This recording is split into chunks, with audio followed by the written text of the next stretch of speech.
We're starting to learn more details about the school shooting at Sante Fe High School in Southeast Texas. Welcome back to What's Trending. I'm Shira Lazar. 10 people were killed and 10 more were injured when 17-year-old Dimitrios Pagourtzis walked into an art class and opened fire. A few weeks before the shooting, Pagourtzis had posted to Facebook images of a green jacket emblazoned with a Nazi iron cross and a custom-ordered shirt that said, "Born to Kill." According to Texas Governor Greg Abbott, Pagourtzis planned to commit suicide before being apprehended, but told police he didn't have the courage to do it. He used a shotgun and a .38 caliber revolver owned by his father. Student Dakota Schrader gave an emotional interview detailing what it was like during the attack. At first, all we heard was run, run, and next thing you know, we hear boom, boom, boom.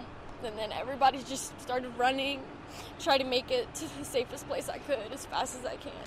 Called my mom right away. She couldn't breathe. She was having an asthma attack. I was and freaking out. I didn't even know where to find her. She was in a field. 9 of the fatalities were students and 1 was a teacher. 12 additional people were hospitalized for injuries, including 2 police officers. As these stories unfold quickly, there is often misinformation. But media in the area has been working to identify the victims and help parents find their missing children. Chris Stone was in his first period art class when the shooter opened fire. ABC 13 reporter Nick Notario said his family has been frantically looking for him and unable to find him. I know what happened in the art room, and that's where Chris was. And that's his first period. How are you doing? Not good. I can't find my son. Sarah Salazar was also in the art class at the time. Her sister Susanna Salazar ran outside during the shooting, yelling, "She's been shot." She was taken to a hospital with shotgun pellet wounds to her neck, shoulder, and thigh. Thankfully, she's expected to survive. As the community begins to process the shooting, there are, of course, many different types of responses. One of the first was from this guy who showed up to the school with a flag and a gun. What was going through your head when you found out that this was going on?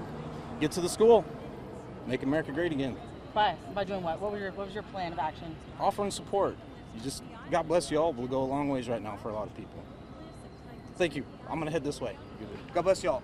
Hey, thank you. A student at the school shared that video, writing it literally makes him sick, echoing what a lot of us might feel watching this as well. And as with a few months ago in Parkland, Florida, many of the teens who just survived a school shooting are speaking out on social media. At Joella Lace tweets, "Someone on the news just said that this is what Sante Fe High School's legacy will be.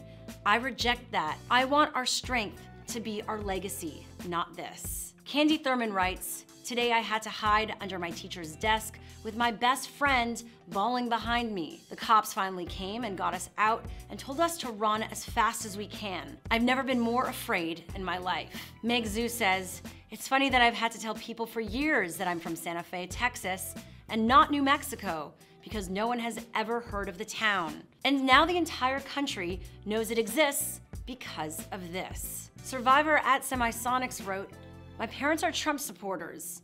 I'm fighting against my parents for my right to learn in peace." This post comes from Mr. Eldridge. "I refuse to let my school be just another name on the long list of school shootings. This issue was never as important to me as it should have been. Now it's personal." One of the most heartbreaking interviews with a survivor was with student Paige Curry, who said she was scared, but not surprised. Was there a part of you that was like, this isn't real, this would not happen in my school? No, there wasn't. Why so? It's been happening everywhere. I've always kind of felt like eventually it was going to happen here too. So, I don't know. I wasn't surprised, I was just scared. Students from Parkland, Florida, who have energized the fight for gun control across the US, have also spoken out on social media. David Hogg tweeted, "Get ready for 2 weeks of media coverage of politicians acting like they give a shit, when in reality they just want to boost their approval ratings before midterms." Sarah Chadwick tweeted, "To all Sante Fe students and staff, Parkland stands with you and your community. My DMs are open if you'd like to talk. I'm going to try to answer all of them. I'm so sorry. My community and I are absolutely heartbroken." And this from Emma Gonzalez, "Sante Fe High, you didn't deserve this. You deserve peace all your lives. not just after a tombstone saying that is put over you. You deserve more than thoughts and prayers.